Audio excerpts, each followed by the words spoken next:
আসসালামু আলাইকুম। কেমন আছেন সবাই? তো আজকে হচ্ছে নতুন একটা ভিডিও নিয়ে আসলাম। এটা হচ্ছে আমাদের বাড়ি, মানে আমার বাবার বাড়ি। তো বেড়াতে আসছি আজকে দাওয়াতে। তো ভাবলাম বাবার ছাদ বাগানটা আপনাদের সাথে শেয়ার করি। তো এগুলো হচ্ছে খাকরান গাছ, আর এটা হচ্ছে মালটা গাছ। এই টবের মধ্যে হচ্ছে খাকরান আর মালটা, আর এইখানে যে টবটা এটার মধ্যে হচ্ছে পেয়ারা গাছ। এটা হচ্ছে পেয়ারা, আর এটা মনে হয় নিচে দন্দুল গাছ হচ্ছে। আর এইখানে হচ্ছে আমড়া, দেখেন কত সুন্দর আমড়া হয়েছে, আমড়ার ফুলও আসছে মাশাল্লাহ। এই পাশ দিয়ে আবার ছোট ছোট আমড়াও দেখা যাইতেছে। তো এই যে এখানে ছোট ছোট আমড়া হয়েছে ফুলের মধ্যে, এই পাশ দিয়ে এই যে ছোট ছোট আমড়া, মানে গাছটা অনেক ছোট কিন্তু ওই যে ফল এসে পড়ছে। আর এটা হচ্ছে বেগুন গাছ। তো বেগুন গাছে দেখলাম মাশাল্লাহ অনেকগুলা বেগুনি হয়েছে। এই যে এখানে একটা, আর ওইখানে আরেকটা। বেগুনগুলো মাশাল্লাহ ভালো বড় হয়েছে। এই যে এদিকে আরেকটা, আবার ওইখানে একটা ড্রাগন গাছও আছে। আর এদিক দিয়ে হচ্ছে আপনার দাঁড়া, তারপরে হচ্ছে কি বলে ঢেঁড়স, ড্রাগন গাছ। এই যে ড্রাগন গাছে ফুল হয়েছে, ড্রাগন ফল গাছে দাঁড়া দেখেন কত বড় হয়েছে। মানে আমরা দাঁড়া বলি, আর অনেকে এটাকে ডাটা বলে। তো এটা হচ্ছে যে ঢেঁড়স, আবার অনেকে ভেন্ডি বলে। তো যে যেই নামে চিনে। তো এইখানে হচ্ছে এখানে একটা পেয়ারা গাছ মাশাল্লাহ অনেক বড় হয়েছে। তো আর এদিক দিয়ে হচ্ছে ঢেঁড়স গাছ। এই যে আরেকটা ঢেঁড়স গাছ। মানে সব এইখানের পাশাপাশি যতগুলা টব ছিল, মানে স্ল্যাব ছিল, সবগুলো স্ল্যাবের মধ্যে ঢেঁড়স আর হচ্ছে ডাটা ছিল, মানে দাঁড়া ছিল। আর পাশাপাশি হচ্ছে অন্য ফ্রুটস আইটেম, মানে গাছ ছিল, মানে ফলের গাছও ছিল। তো দেখতেছিলাম যে সবগুলা গাছের মধ্যেই ঢেঁড়স আসছে। তো এইখানে হচ্ছে ওই কর্নারে একটা কি বলে আতাফল গাছ। এটা হচ্ছে আমাদের আতাফল গাছ। এই গাছের আতাফলটা অনেক মিষ্টি। আর এদিক দিয়ে হচ্ছে ড্রাগন ফল গাছ। এই যে আমার বাবা হচ্ছে বাইচেনি দিয়ে দিছে ড্রাগন ফল গাছের জন্য। এই যে ফুল আসছে, মানে প্রত্যেকটা ড্রাগন গাছে ফুল আসছে এবার। আমি গিয়ে দেখলাম সবগুলোর মধ্যেই ফুল আসছে।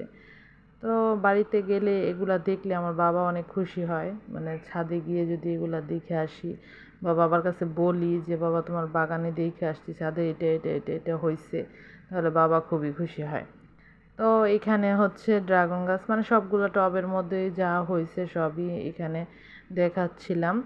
তো এখানে হচ্ছে কাঁচামরিচ গাছ। এই যে কাঁচামরিচ গাছে মাশাল্লাহ অনেকগুলা কাঁচামরিচ হয়েছে। তারপরে এইখানে হচ্ছে আরেকটা মালটা গাছ, পেঁপে গাছ। তো এই গাছের মালটাগুলো না খুবই মিষ্টি, মানে খুবই মিষ্টি, মানে কেনা মালটা থেকেও অনেক ভালো লাগে নিজের গাছের মালটা। আর এখানে এত ছোট্ট একটা পেঁপে গাছের মধ্যে দুইটা পেঁপে হয়েছে, মানে আমি দেখে অবাক হয়ে গেছি দেখেন কতটুকু ছোট এই গাছটা। অনেক ছোট একটা গাছের মধ্যে হয়েছে। আর এখানে হচ্ছে মাশাল্লাহ এই গাছটার মধ্যে কাঁচামরিচ, এত কাঁচামরিচ আসছে কি বলবো, এই যে আপনারাই দেখেন কত কাঁচামরিচ আসছে মাশাল্লাহ। আর এক একটা কাঁচামরিচের সাইজ মানে আমার আঙুলের থেকেও বড়, এত বড়। আর এদিক দিয়ে হচ্ছে আবার এই টবটার মধ্যেও ডাটা ছিল কিছু।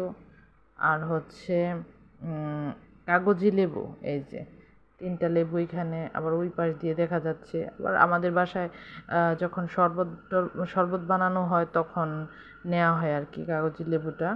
তো এখানে কাগজি লেবুর গাছ, ওই দিক দিয়ে আরেকটা আম গাছ। তো আম গাছটা খুব বেশি বড় না, আম গাছটা এই যে এতটুকু। তো এই গাছটার মধ্যেও ভালো মুকুল আসছে মাশাল্লাহ, অনেক মুকুল আসছে। তো ঘুরতেছিলাম, আমার অনেক ভালো লাগতেছিল। আর এইটার মধ্যে যে মালটা আসছে, এটার ওই যে সবগুলো আগার মধ্যে মালটা, আর এখানে একটা মালটা পেকে আছে অনেক সুন্দর। আর নিচে দিয়ে হচ্ছে কাকরান গাছগুলো অনেক সুন্দর হইয়া হইয়া আছে। এগুলো আবার আমার আম্মু অনেক পছন্দ করে কাকরান, তো এই জন্য এগুলো বেশি বেশি লাগানো। আর এদিক দিয়ে হচ্ছে আপনার কী বলে টমেটো গাছ, আর হচ্ছে কাঁচামরিচ গাছ। আবার এই টবের মধ্যেও কিছু ভেন্ডি গাছও আছে। তো এই দিক দিয়ে দেখতে দেখতে প্রায় ছাদের শেষ প্রান্তে এসে পড়তেছি। এটা হচ্ছে বেগুন গাছ। তো এই গাছের বেগুনগুলা মাশাআল্লাহ অনেক বড় ছিল, মানে খুবই বড় ছিল, মানে সবগুলা গাছের তুলনায় এই গাছের বেগুনগুলা খুবই বড় ছিল। আর এই ড্রাগন গাছটা হচ্ছে বাবার ছাদে নিয়ে আসা সবচেয়ে বড় ড্রাগন গাছ ছিল এটা, মানে এটাই ফার্স্ট ছিল আর কি। এইটা থেকেই এতগুলো ড্রাগন গাছ হয়েছে, মানে বাবা করছে আর কি। আর এটা হচ্ছে আমাদের সবচেয়ে বড় পেয়ারা গাছ, এটা আছে অনেক দিন ধরে। আর এটার পেয়ারাগুলো মাশাআল্লাহ অনেক বড় হয় আর অনেক মিষ্টি। তো এই দিক দিয়ে অনেকগুলো কাঁচামরিচ গাছ একসাথে লাগানো টপের মধ্যে। তো এই কাঁচামরিচ গাছগুলো এই দিক দিয়ে রাখছে বাবা। আর এখানে দেখলাম একটা কামরাঙা গাছ লাগানো হয়েছে, এই যে ছোট ছোট কামরাঙা ফুল হয়ে আছে। আর হচ্ছে কদবেল গাছ, তো কদবেল এখনও খাই নাই বা হয় নাই, আর এটা কামরাঙা খাইছি। তো এই ছিল আজকের ভিডিও। তো আমার ভিডিওটা কেমন লাগলো সবাই অবশ্যই জানাবেন, আর আমার জন্য দোয়া করবেন, সাবস্ক্রাইব করবেন। আল্লাহ হাফেজ।